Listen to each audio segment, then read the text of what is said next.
Hey guys, it's Kasara, and today I'm going to be doing the worst YA and middle grade books of 2019.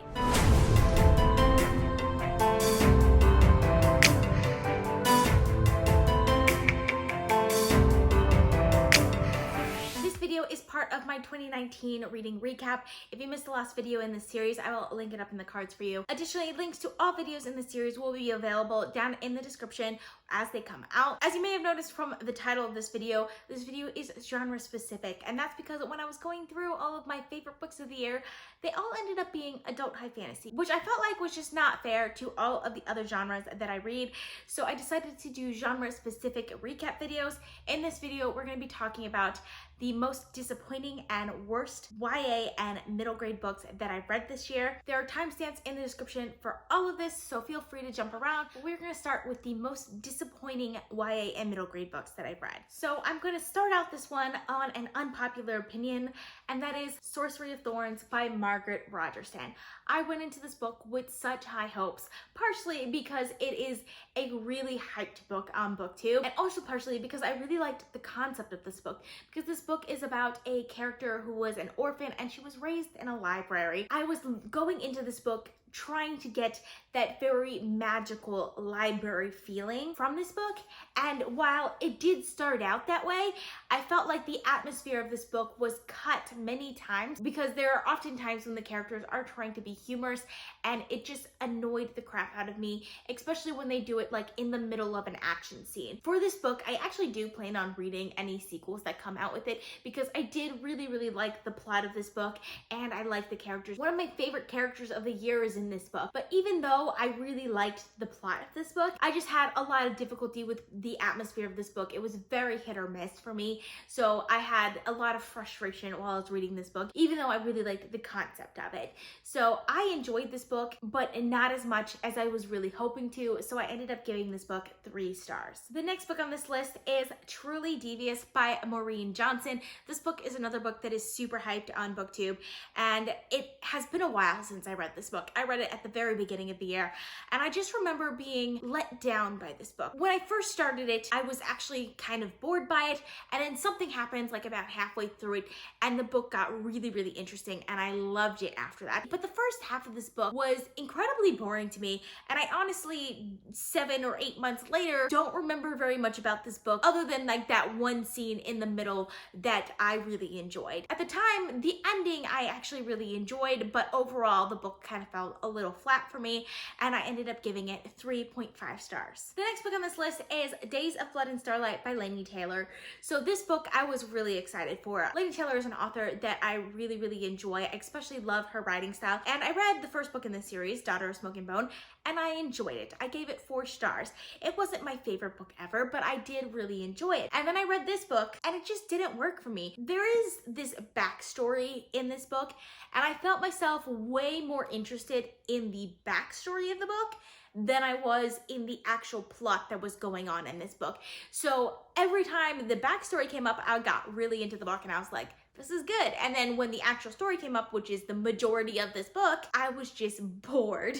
So that's why I haven't continued on with the rest of the series yet, even though I have it, and I do plan on continuing on with it eventually. I really wanted to like this book more than I did, but I just didn't, and I ended up giving this one 3.5 stars. The next book on this list is a middle grade book, and that is Shah and the End of Time by Roshani Chokshi. This book is another book that I read a little while ago, and I don't remember too much of the plot. It gave me very similar feelings to Percy Jackson in just the way that it was executed, but something that really annoyed me about this book were the pop culture references. For some reason, there was just scattered throughout this book over and over again, and every time I saw one of those pop culture references, it just took me out of the story, because this is supposed to be a fantasy novel, and while it could be a couple of pop culture references, I was reading another book at the same time that had pop culture references to Harry Potter, and this book also has pop culture references to Harry Potter as well as many others. It didn't annoy me in the other book because it was just one reference, and it was just for a specific character. This book, the main character seems to like pretty much everything that they could possibly like, from Harry Potter to Lord of the Rings to Game of Thrones. And if it's a 12-year-old girl that is the main character of this book, I'm sorry, she shouldn't be watching Game of Thrones or reading the books. Like, it's not okay. So that part of it just took me so out of the story that I couldn't enjoy the rest of the story anymore. And while the story itself was not bad, I also didn't really like the main character very much. So I ended up giving this one 3.5 stars. So now we're going to talk about the worst YA and middle grade books that I read this year. The first book on this list is Girls of Paper and Fire by Natasha Ngan. I really debated between putting this in disappointing or worst, but if I'm being honest, I didn't have any expectations going into this book, and somehow it still managed not to meet any of those non-existent expectations. So this book is about a character who is being chosen to be a paper girl, which basically means she's going to be one of the girls in the castle who is going to warm the king's bed. She's going to be part of his harem, basically. And while the world building in this book is actually not bad, and I enjoyed it, I just felt like it wasn't overly detailed, but the majority of this book is surrounding this romance. It is incredibly romance heavy, and I didn't feel the romance. I didn't feel it. Like, the majority of this book was less about the horrible things that were going on in this kingdom and the fact that the king was basically raping these young girls and things like that. It was more about how attracted this girl was to their love interest and things like that, and which I would have been fine with if there seemed to be more of a plot to this book, but there just didn't seem to be more of a plot to this book. And honestly, like, when I was reading it, I kept having hope for it. I was like, it's gonna get better, it's gonna get better, and then it just never did.